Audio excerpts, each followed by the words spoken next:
હવે તમે જે સપ્લિમેન્ટ આજથી ચાલુ કરી, હવે થોડા સમય પછી જ્યારે તમને મટે એટલે ફરી વિડીયો ઉતારીશું.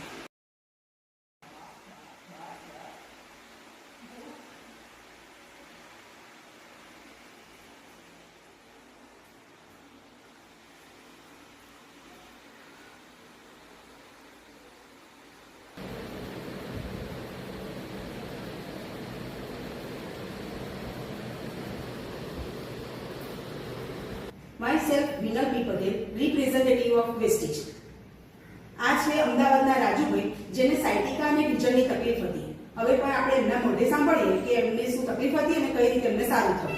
રાજુભાઈ, મારી જે સાયટિકા અને કમરના દુખાવાની અને ઘૂંટણની તકલીફ હતી, જે આ વિનલભાઈ પાસે વેસ્ટીજ કંપનીની સપ્લિમેન્ટ લીધેલી, તેનાથી મને સારામાં સારા ફાયદો. અને બેન, તમારો અનુભવ? એક વખત રસ ખાધો તો બીજે દિવસે એમને બહુ જ દુખાવો થયો, ઊભા પણ નતા થઈ શકતા. પણ અત્યારે આ દવા લેવાથી ખાસો ફાયદો છે, દુખતું જ નહીં, ગમે તેવું ખાટું ખાય તો પણ કંઈ તકલીફ થતી નથી. Okay, thank you so much.